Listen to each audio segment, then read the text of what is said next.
그리고 오늘은 마이크를 좀 켜주셔도 상관없을 것 같아요.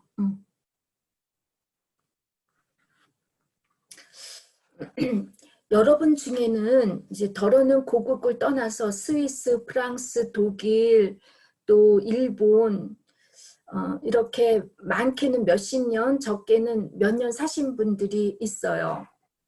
낯선 땅, 낯선 사람, 낯선 언어와 문화에 적응하며 사는 것이 쉽진 않았을 테고 어떤 분은 지금까지도 적용하며 사는 게 참 어려움을 겪고 계신 분들도 있을 거예요. 오늘 이제 설교 말씀은 아브람과 사라가 네게부 땅의 그랄에서 나그네, 요즘 말로는 외국인으로서 아들 이삭을 낳고 어떻게 정착하며 하나님의 축복을 받고 살았는지에 대한 내용이어서 외국에 살고 있는 우리들에게 하나님께서 특별히 주신 말씀이라고 저는 생각해요. 그래서 여러분들 이 말씀을 듣고 많은 은혜 받으시고 도전 받으시기를 바랍니다. 때문에 제 설교가 오늘은 예화가 많을 거예요. 저의 간증은 아니지만 제가 독일 땅에서 아마 여러분보다 제가 더 오래 살았던 것 같아요. 권 집사님이 저하고 비슷하게 살았는지 모르지만 제가 33년 이 독일 땅에서 살면서 경험했던 일들을 말씀과 이렇게 연관지어서 제가 여러분에게 나눠줄 텐데 여러분들이 양해해 주셨으면 감사합니다. 여러분 다 아시다시피 아브라함이 네게부 땅, 이방인의 땅에서 이 축복된 삶을 살 수 있었던 그 첫 번째 이유는 이방인들도 인정할 만큼 아브라함이 하나님이 함께 하시고 있는 사람이라는 것입니다. 우리가 지난번 창세기 20장 말씀을 다 기억하고 있을 거예요, 여러분. 아브라함이 헤브론을 떠나 네게부 땅인 그랄로 이사를 가서 그곳 사람들로부터 자기의 목숨을 잃을까 두려워해서 그래서 이제 아비멜렉 왕에게 사라를 자기 누이라고 속이고 넘겼지요. 하나님께서는 그 밤에 아비멜렉에게 꿈에 나타나셔서 사라가 유부녀임을 알려주시고 그녀를 가까이 하면 죽을 것이라고 말씀하시고 또 아비멜렉 집안의 전체의 태를 막게 하셨습니다. 이 사건으로 아비멜렉은 아브라함이 하나님의 살아계심과 동행하심이 함께하는 사람임을 알고 두려워했습니다. 그래서 아비멜렉과 그의 군대 장관인 그 비골이라고 하는 사람을 이제 1절에 보니까 아브라함을 찾아와서 아브라함에게 뭐라고 얘기하냐면 내가 무슨 일을 하든지 하나님이 너와 함께 계신다라는 말을 해요. 아비멜렉은 아브라함이 거짓된 사람인 것을 알고 있었지만 아브라함을 지켜주시고 보호해주시는 분이 하나님이시기 때문에 아브라함에게 함부로 대해서는 안 된다는 것을 실감했기 때문에 아브라함을 찾아온 거예요. 그는 아브라함을 두려워서 온 것이 아니라 하나님을 두려워한 사람입니다. 여러분은 한 번이라도 외국에서 살면서 지금까지 주변 사람들로부터 당신은 정말 하나님의 사람인 것 같아. 하나님의 사람이야 라는 말을 들어보신 적이 있습니까? 또 주변 사람들이 여러분들에게 당신을 보고 있노라면 하나님이 당신과 함께 있는 것 같고 당신의 하나님이 참으로 두려울 정도로 놀랍고 존경한다라는 말을 들어보신 적이 있습니까?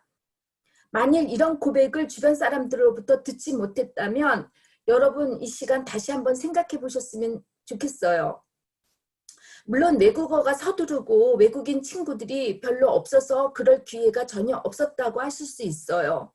그런데 우리 아이들이 외국에서 유치원을 다니고 학교를 다니고 외국 친구들을 만나고 사귀는데 아직도 여러분에게 외국 친구가 한 명도 없다라는 것은 여러분 혹시 여러분들의 삶을 오픈하지 않거나 혹시 자신이 없어서 그럴 수 있는지 한번 생각해 보셨으면 합니다.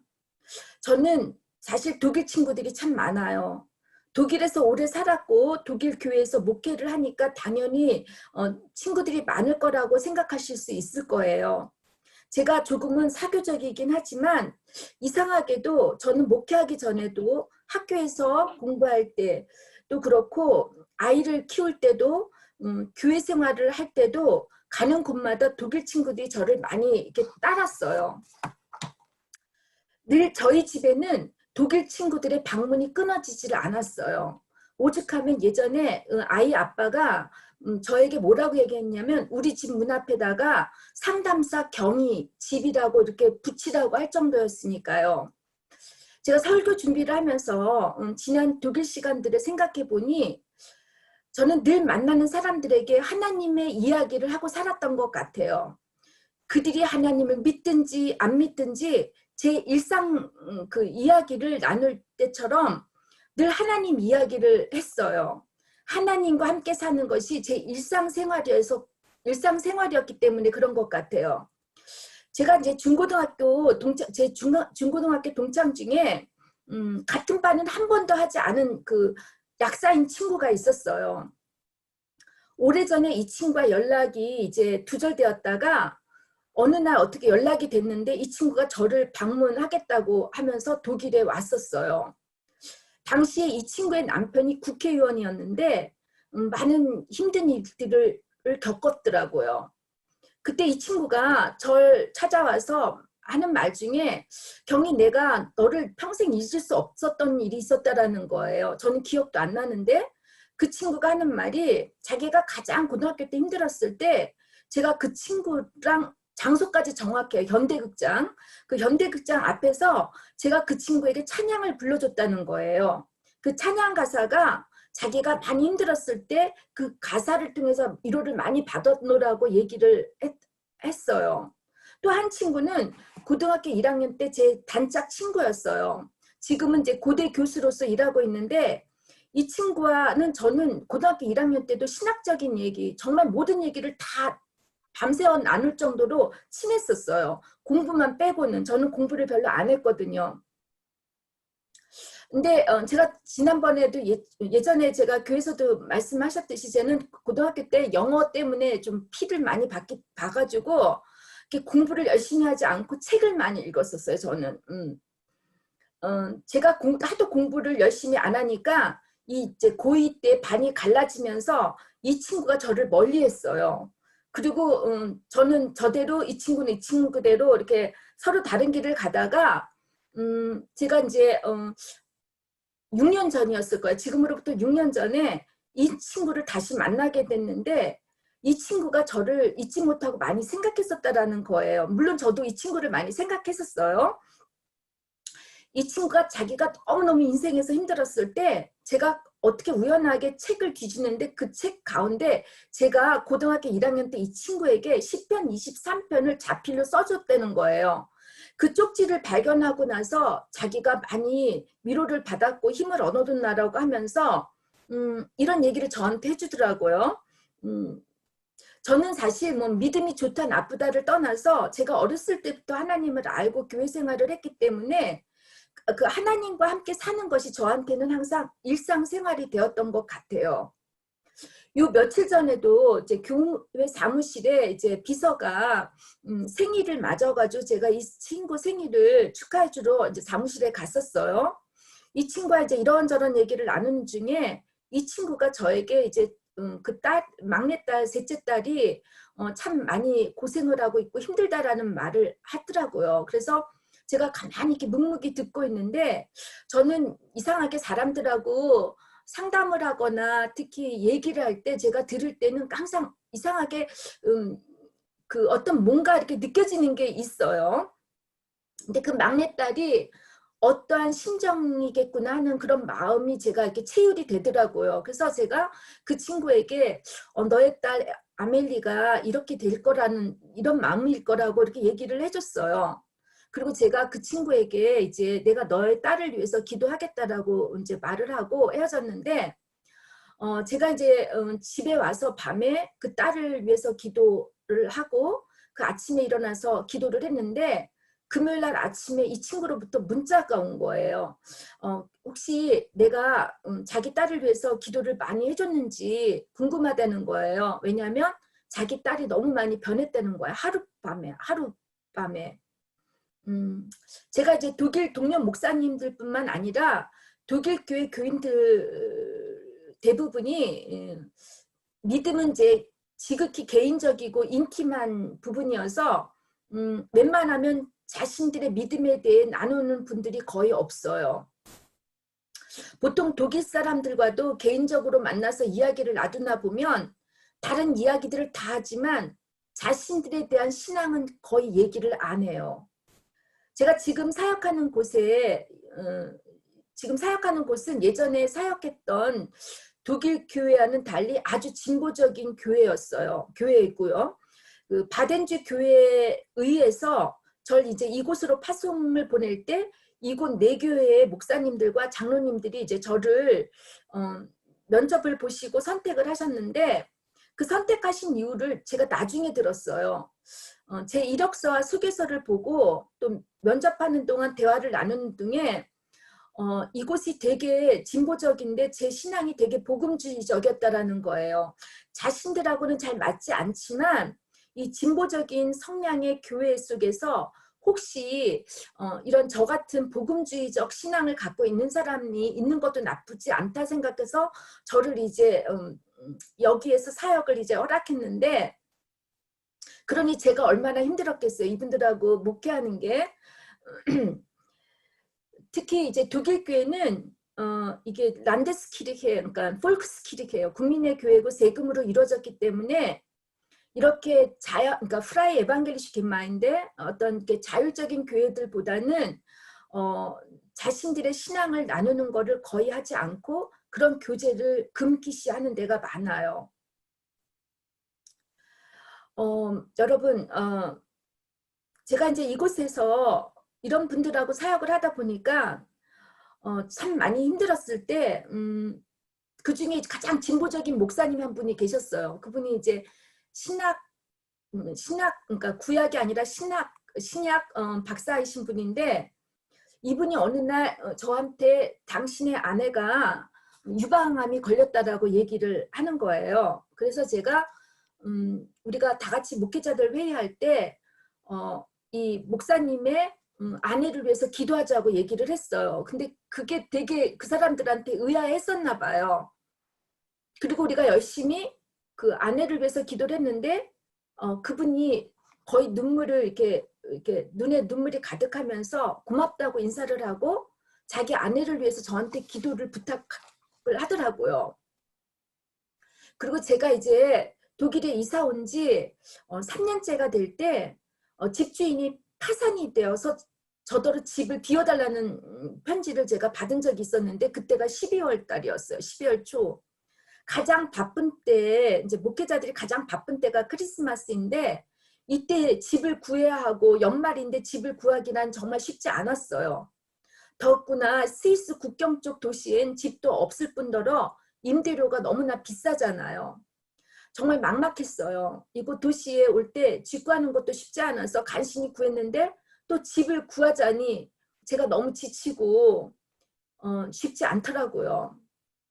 교회와 학교 일을 하면서 이제 틈틈이 집을 보러 다니는데 월세로 나온 집이 없었어요. 만약에 그런 집이 나왔다면 제가 이제 임대료를 지불하기가 너무나 부담이 갈 정도였었어요.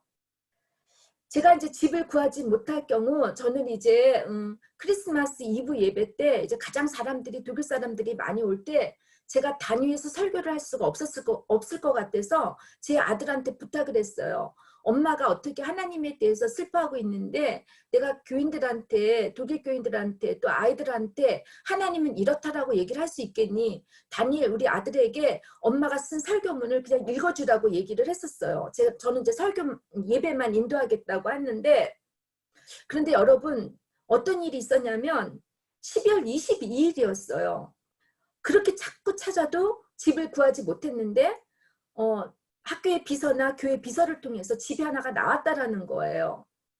그래서 지금 살고 있는 집, 너무너무 저희 집에 오신 분들은 아시겠지만 정말 좋은 집이었어요. 저한테 어울리고 아름답고, 얼마나 하나님이 섬세하셨냐면 제가 부엌 색깔을 회색깔을 좋아하는데 회색깔 같은 제가 좋아하는 그 부엌까지도 너무너무 저한테 맞는 집을 주셨어요. 지하실도 그렇고.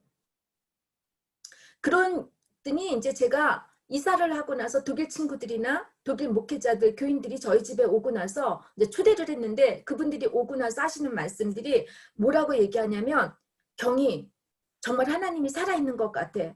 어떻게 너가 이런 집을 구할 수가 있니? 또 안 믿는 친구는 야 너를 보니까 정말 하나님이 살아있는 것 같아. 야 약간 두렵기도 하다라는 말을 저한테 하는 거예요. 저는 경제적으로 여유가 있는 집에서 유학 온 사람이 아니에요. 부모님은 교회에 제게 헌신적이어서 헌금을 정말 많이 하신 분들이지만 정작 자식들한텐 또 저희들에게 경제적으로 뒷받침을 잘 해주지 못하셨어요.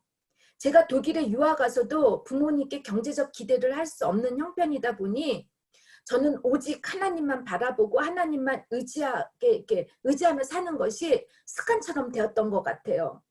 신앙이 일상생활로 이렇게 되다 보니까 자연적으로 만나는 사람들에게 하나님 이야기를 하게 되었어요. 어떻게 하나님께서 날 인도하시고 도와주시는지 이런 얘기들 뭐 작은 기적부터 큰 기적까지 제가 경험했던 일들을 이렇게 사람들에게 이야기를 하다 보니까 주변 사람들도 저에게 일어나는 일들을 보고 놀라워하더라고요. 그리고 다들 모두가 하나님이 너와 함께하고 있다라는 말들을 저한테 했어요. 지금도 저는 누군가 저에게 하나님에 대해서 묻지 않기 전에는 하나님을 믿어라 마라 이런 말을 하지 않아요.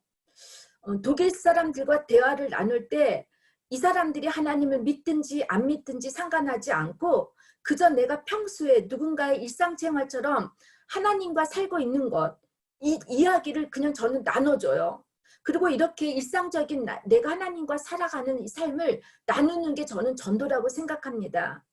전도는 주변 사람에게 하나님의 말씀을 증거하는 것만이 아니라 평소 우리가 하나님과 어떻게 살고 있는지 이 삶을 생활로 보여주는 것이라고 저는 봅니다. 여러분 설마 오해하시지 않았으면 해요. 제가 여러분도 알다시피 특별히 뭐 믿음이 좋고 인격적으로 훌륭하고 윤리적이고 도덕적이어서 이런 거는 아니에요. 제가 더 부족한 게 많으니까 저는 하나님 없이 살 수 없는 것 이거를 알고 있어요. 그러다 보니까 제가 하나님하고 되게 긴밀하게 때로는 기도를 할 수 없을 때도 차를 타거나 어디 걸을 때 찬양을 부르거나 이게 저의 삶 속에 이렇게 배겨 있는 것 같아요. 그러다 보니 하나님께서 저의 일일이 저의 삶에 간섭해 주시고 또 어려움이 있을 때 해결해 주시는 것을 이렇게 보면서 이 얘기를 저는 저만 갖고 있지 않고 제가 사람들에게 솔직히 얘기를 해요. 여러분 지난번에 우리 창립 예배 드릴 때 저희 친구 모니카도 왔잖아요. 그 모니카가 하나의 증인이에요. 여러분 우리가 일상생활이 이렇게 날마다 하나님과 함께하게 되고 함께하면서 하나님과 살면은 나눌 이야기가 엄청나게 많아져요. 때로는 믿음이 드라이해서 신앙생활 하는 게 즐거움도 기쁨도 없고 도리어 힘이 빠지고 지치게 되지만 여러분은 늘 하나님과 동행하는 작은 삶 속에서 이 삶을 주변 사람들과 나누다 보면 갑자기 살아계신 하나님을 경험하게 돼요. 그리고 그들에게 내가 알리고자 하지 않아도 나의 삶 속에서 그들이 봐요. 이렇게 될 때 우리는 많은 사람들 속에서 너를 통해서 하나님을 본다. 너를 통해서 하나님이 정말 살아계시고 너는 하나님이 보호해 주시는 존재라는 것을 고백받고 인정받는 여러분들이 되시기를 바랍니다. 둘째, 아브라함이 외국에서 사는 삶이 축복받을 수 있었던 이유는 그가 하나님의 사람으로서 당당했기 때문입니다. 23절과 26절을 보면 이상하지 않아요? 사실 갑을 관계를 따지자면 아비멜렉은 왕이고 아브라함은 가스트 노동자나 뭐 그러겠죠? 을에 불과한 입장일 텐데 이게 주객이 전도됐어요.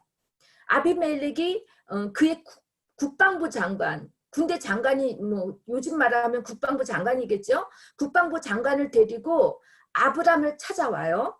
얼마나 아브라함이 무서웠으면 두려웠으면 그가 군대 장관을 데리고 옵니까? 한 나라의 왕이.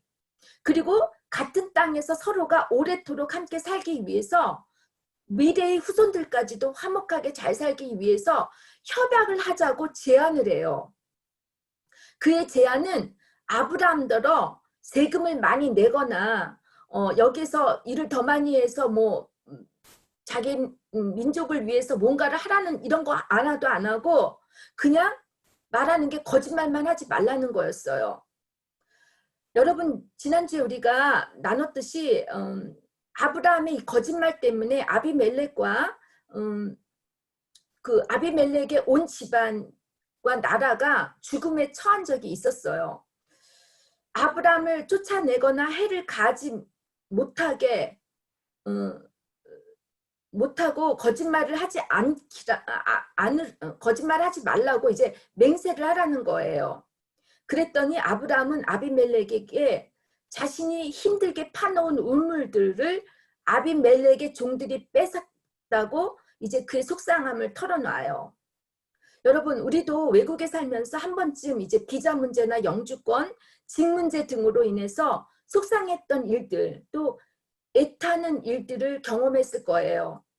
어떤 분들은 외국이라는 것 때문에 인종차별을 느껴보신 적도 있을 거예요. 특별히 인종차별 문제는 어제와 오늘 이야기가 아닙니다. 아주 오랜 역사와 함께 그 뿌리와 영향력이 오늘까지도 계속되어 있어요. 인간의 정말 악함이고 그 악함을 잘 드러내는 추악함이에요. 한국 사람들에게도 하나님을 믿는 우리들에게도 무의식적으로 아주 깊이 이런 인종차별에 대한 선입관을 가지고 있어요. 제가 지극히 한 예를 든다면 제 동생이 태국에서 목회를 하고 제가 독일에서 이제 목회를 하는데 이런 얘기를 하면 사람들의 반응이 한국에서 달라요. 똑같이 외국에서 목회를 하는데 목회하는 나라가 어떤 나라인가에 따라서 저와 동생에 대한 시선이나 반응이 틀리다라는 거예요. 사람들이 또 외국을 방문할 때 자신이 소속된 나라의 경제력에 따라서 현지 사람들이 대하는 태도도 달라져요. 마찬가지로 우리가 외국 사람인 우리가 다른 나라, 외국인 나라를 방문했을 때 소위 말해서 경제적으로 후진한 나라에 가게 되면 참 무시하는 경향이 많잖아요. 법률도 무시하고 그 나라 사람들도 무시하는데 반대로 또 선진국이라고 하는 나라에 가서는 우리가 꼼짝을 못하는 경우들이 있어요.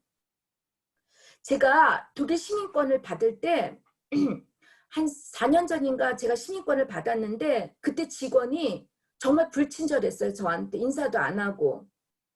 그래서 제가 도저히 참다가 못해서 제가 그 친구한테 내가 너한테 인종차별을 받는 느낌이 드는데 내 느낌이 맞니? 하고 물어봤어요. 그랬더니 그 친구가 아무 말도 못하는 거예요. 여러분 우리가 이곳 외국에서 살 때 부당하고 차별적 대우나 옳지 못한 대접을 받았을 때 하나님의 사람으로서 당당하게 말할 수 있었으면 합니다. 우리는 하나님의 영적 자녀답게 하나님께서 내 옆에 계시고 또 우리 하나님이 옆에 계시다고 생각하고 사람들을 두려워하지 말았으면 합니다. 하나님께서 나와 함께 하시고 나를 지키시고 돌봐주신다고 생각하면 우리는 하나님의 자녀로서의 자존감을 잃지 말았으면 합니다. 아브라함처럼 하나님의 축복받은 사람으로서 비겁하거나 거짓으로 양심을 팔아서는 더욱이 안 됩니다. 하나님 아버지가 왕이시면 우리는 누구죠? 그의 자녀이니까 공주나 왕자가 아닙니까?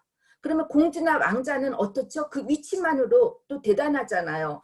우리가 품위를 잃어버리지 말아야 합니다. 우리가 품위를 잃어버리는 말이나 행동을 한다면 이 공주나 왕자가 얼마나 사람들로부터 비웃음거리가 되고 손가락질을 받겠습니까?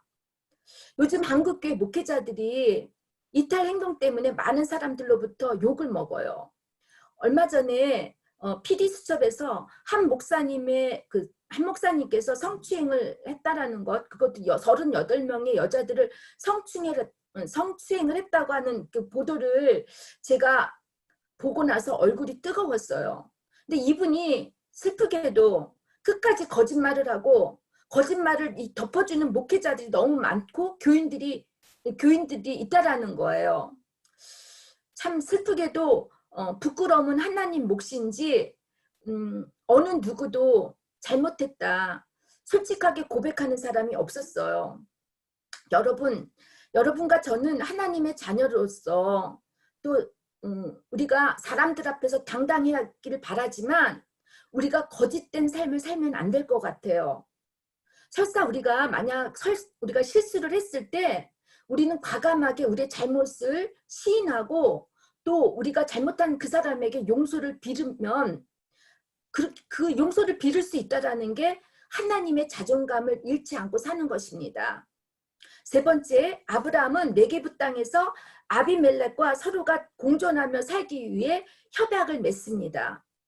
우리가 구두로 하는 약속은 시간이 지나가면 잊혀지고 후에 말이 달라지기 때문에 분쟁이 일어나고 싸움을 하게 됩니다. 그래서 반드시 무엇을 하죠? 계약서를 쓰게 됩니다. 아비멜렉과 아브라함도 같은 땅에서 서로가 공존하기 위해서는 협약이 필요했어요. 아비멜렉은 아브라함이 하나님의 사람이기에 자신의 나라를 위험에 빠뜨릴까 두려워했고, 아브라함은 자신이 머무는 이 그랄 땅에서 자신이 파놓은 우물에 대한 그 소유권을 인정받고 싶었고 권리를 보장받기 위해서 서로가 맹세라는 말이 쉐바, 그 세바가 일곱이란 데서 파생됐는데 그 맹세를 하고 협약을 맺습니다.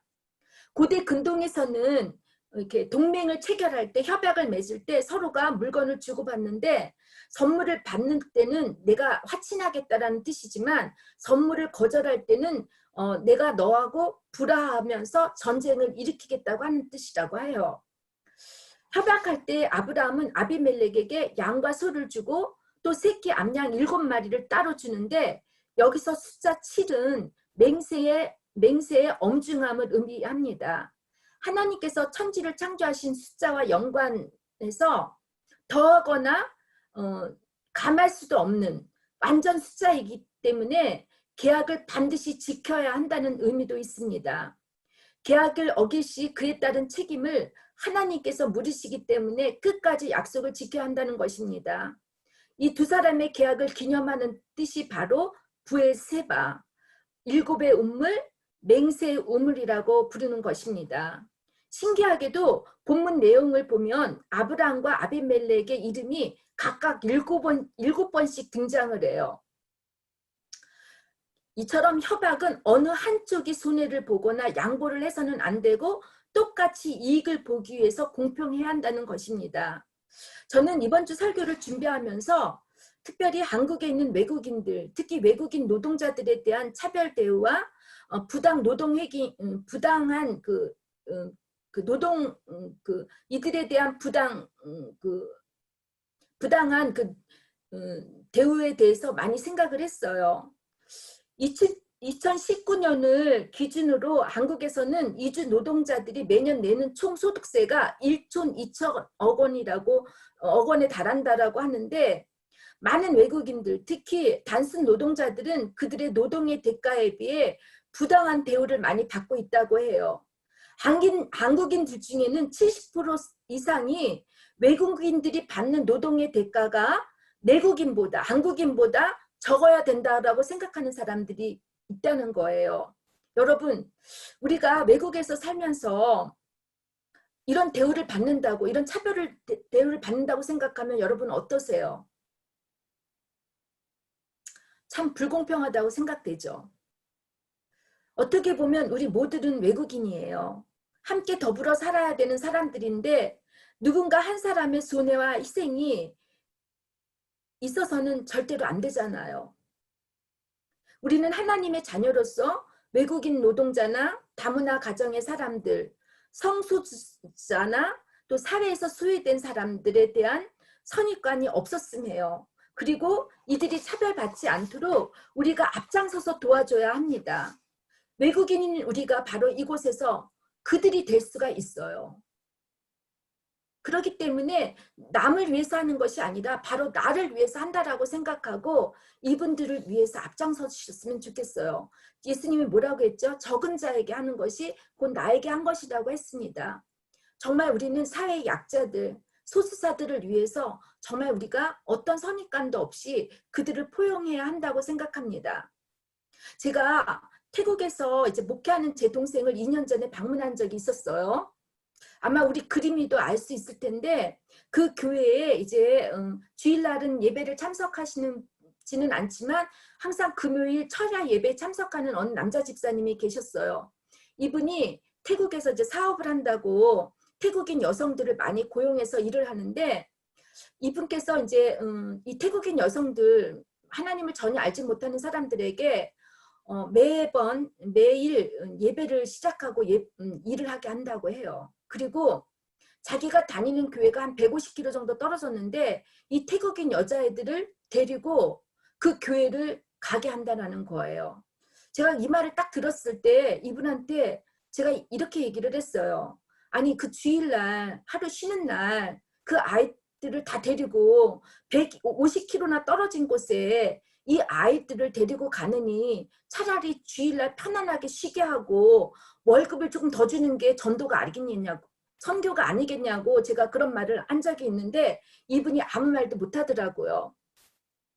어느 누구도 손해를 받지 않고 공존하기 위해서는 협약이 필요하고 이 협약을 우리가 잘 지켜야 합니다. 많은 하인인 교회들도 그렇고 저희 교회도 예외는 아니어서 예배 장소를 구하기가 쉽지 않아요.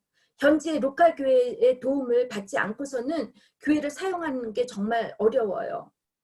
우리가 로컬 교회나 우리가 할 때 물론 우리가 가스트이긴 하지만 우리가 공존했으면 좋겠어요.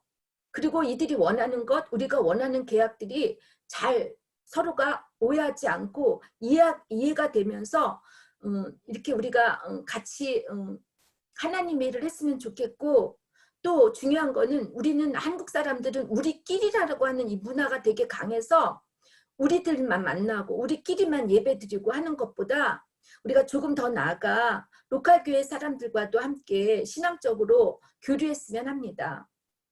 우리 교회 이름이 선교교회라고 한다면 우리끼리의 신앙적 생활에서 좀 더 지경을 넓혀서 우리가 살고 있는 이 땅에서 우리 각자가 선교사의 역할이 되었으면 합니다. 여러분들을 하나님께서 외국에 보내실 때는 돈 많이 벌고 잘 살라고 보내준 거라고 생각하지 않아요. 여기서 할 일이 많아요. 또 특히 일본 같은 경우는 크리스찬이 뭐 3% 정도밖에 안 된다고 해요. 우리가 아프리카까지는 가지 못하더라도 우리가 있는 곳에서 그저 우리가 하나님과 살고 있는 이 모습, 진실한 이 모습을 보여주는 것이 우리들의 선교적 사명이고 저희 교회의 사명이라고 저는 생각해서 여러분들 모두가 이런 선교적 사명을 잘 감당하시기를 부탁드립니다. 이제 마지막으로 하나님이 축복받는 아브라함은 에셀 나무를 심었다는 것입니다. 아브라함이 우물을 파고 나무를 심었다는 것은 이제 아브라함이 유목민, 나그네로서 사는 것이 아니라 한 곳에 정착하면서 살겠다라는 것을 의미합니다. 왜 하필 아브라함이 브엘세바에서 에셀 나무를 심었는가? 라는 것을 창세기 기자는 창세기 기자가 왜 이런 나무를 심었을까? 제가 궁금해서 에셀 나무에 대해서 알아봤더니만 에셀 나무는 위성육과 그러니까 상록 고목이래요. 그래서 제가 카톡에다가 에셀 나무를 여러분 사진을 보내줬는데 히브리어로는 아필리스라고 하고 보통 이제 독일 말로는 다마리스킨이라는 나무라고 알려졌어요. 이게 또 소금나무라고 하는데 이 나무의 특징은 키가 10에서 20m로 높게 자라고 또 뿌리가 20에서 30m까지 아주 깊이 내려간다고 해요. 네게부 땅처럼 물이 부족하고 강수량이 적은 곳에서도 이 에셀나무는 한번 심으면 죽지 않고 잘 자란다고 해요. 이 나무에 대해 유대인 라비 해석은 에세르라는 이 히브리어의 자음 3개를 따로 나눠서 에빌라, 그러니까 먹기, 그 다음에 쉐테야, 마시기, 또 호송하기 등이 이렇게 뜻이 담겨 있는 것으로 보고 여행자들을 위한 여관 주인이 제공하는 서비스가 아닌가라고 해석도 하는데 저는 이 나무를 심는 사람들의 심정에 따라 해석이 달라질 수 있다고 생각해요. 여러분 중에 나무를 심어 보신 분들이 계시겠지만 나무를 심을 때는 우리 모두가 무슨 과일나무를 심을 때는 그 과일나무를 따먹고 싶어서도 그렇겠지만 나무를 심을 때 우리 심정은 모두가 다 나무가 죽지 않고 오래 잘 살기를 버텨주고 있기를 바래요. 아브라함이 에셀 나무를 심은 것은 33절 영원하신 여호와의 이름, 또 새로운 이름이 나왔죠. 엘 올림, 엘샤다이 엘 올림을 불렀다는 것과 상관이 있다고 봐요. 자신과 맺은 약속을 지키신 그 하나님께서 당신의 언약이 아브라함의 자손 만대 자자손손 영원토록 지키시기를 원함이었습니다. 영원하신 하나님을 경험했던 아브라함은 광야를 지나가는 나그네들에게 쉼과 안식을 제공하면서 하나님의 복음을 전했을 것입니다.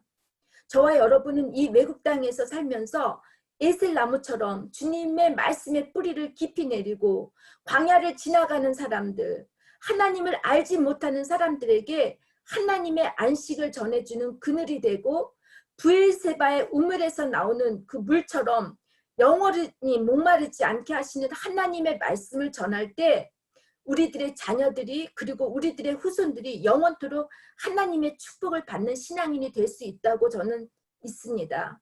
여러분, 그래서 우리들 이곳에서 있으면서 여러분들의 삶이 날마다 하나님과 동행하며 하나님과 함께 사는 삶을 살아주기를 바라요.